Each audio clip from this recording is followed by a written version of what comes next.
Hey, what's going on, everybody? My name is Monatui, coach of the Tampa Bay Luxrays, and today I'm bringing you guys our NPL Week 5 Minors match versus That Fries. Definitely check him out in the description below. Also check out his perspective for sure.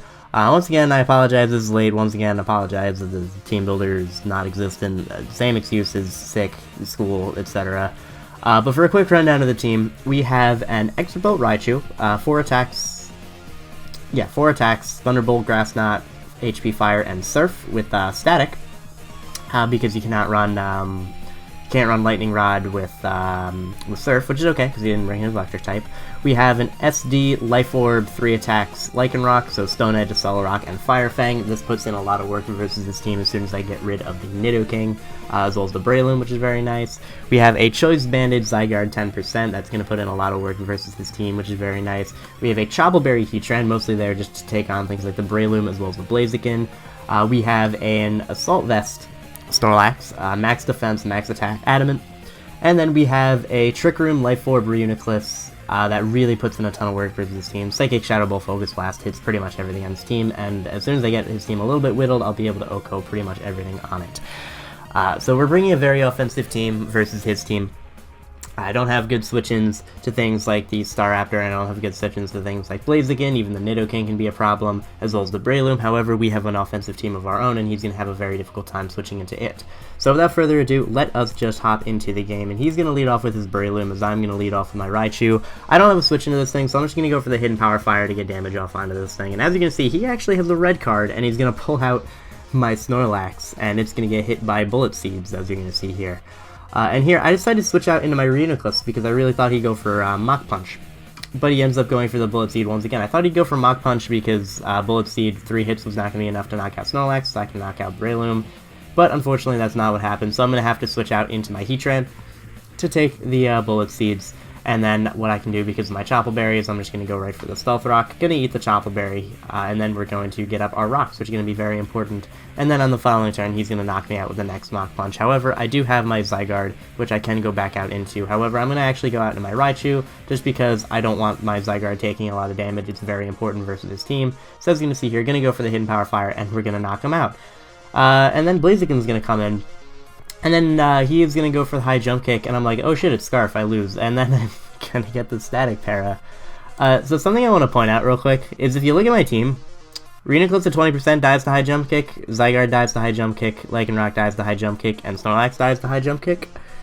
So that mattered a lot. I'm going to be able to go out into my Zygarde here and just click 1,000 Arrows. Nothing really wants to happily switch in on it. He's going to send in his Ferrothorn, however, Bandit 1,000 Arrows is going to come out. It's going to do a decent amount of damage, not a 2 KO, even after rocks, so that's a little unfortunate. I do have to switch out, and I'm going to switch right out into my Snorlax. And as you're going to see here, I'm going to go right for the Fire Punch, trying to knock this thing out, as he is going to switch out into his Latias, which I'm okay with, because I should be able to take any hit from this thing, including a Draco Meteor because of my Assault Vest. However, he is going to pull out the Devastating Drake, which is going to easily knock me out, and that's going to make me a little bit sad. However, I can go out into my Zygarde 10% and knock him out with 1,000 Arrows. However, he is going to switch out and save it and go out into his Staraptor, which is actually going to be an Intimidate Staraptor. The fact that he's Intimidate leads me to believe that he's probably not Scarf, so I'm just going to go for another 1,000 Arrows once again and knock him out, which is very nice for me. Now what he can do, however, is go back out into his Latias. With -1 attack, I cannot knock out this Latias, so I have to sack something, and I am going to opt to sack my Reuniclus as he just goes for a Draco Meteor. If he did not have Nidoking around, I could set up with my Lycanroc, however, he still does have it, so I can't. Instead, I'm going to go out into my Zygarde and knock this thing out with 1,000 Arrows, and now this Zygarde pretty much wins unless he crits me with his Ferrothorn, and as you're going to see here, I'm going to go for the 1,000 Arrows. It's almost going to knock it out, and then he's going to go for the Gyro Ball. He does not knock out my Zygarde, and we will be able to clean up the rest of his team unless he is the Scarf Nidoking, or if he has Vacuum Wave on his Blaziken, so, or if he has Sucker Punch on his Nidoking. So Nidoking's going to come out, he's not going to have the Sucker Punch, and we're going to be able to knock him out.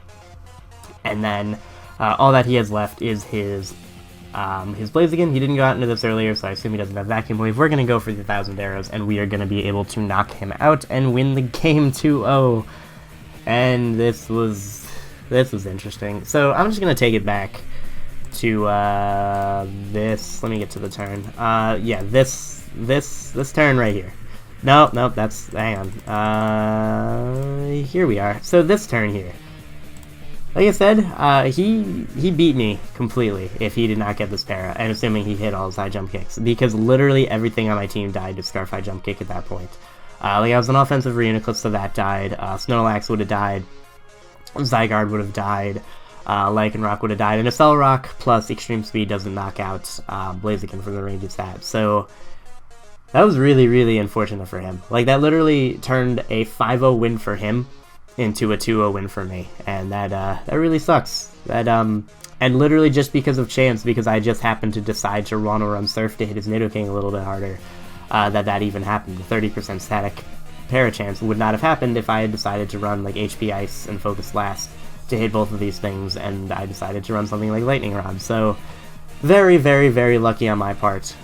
We really should have lost this game 5-0, but lucky and bad is the motto, I suppose. Like, I played this early game terribly. Like, I switched around his Breloom when I knew I didn't have switch-ins. I should have just picked something to sack off. Should not have been right, my Reuniclus, because then I lost the Scarf High Jump Kick like you saw. Plus, the Reuniclus was really good once I was able to get up a Trick Room. So overall, I played this poorly, and I deserve to lose, but Pokemon's a great game, so instead, we end up winning 2-0. So, thank you guys very much for watching. I hope you all enjoyed. Next week, I'm not exactly sure who we're going up against, but we are 4-1 to start this season, which is very, very nice. We're making a good run for NPL majors, which is really cool. But like I said earlier, thank you guys very much for watching. Hope you all enjoyed, and I will see you in the next game.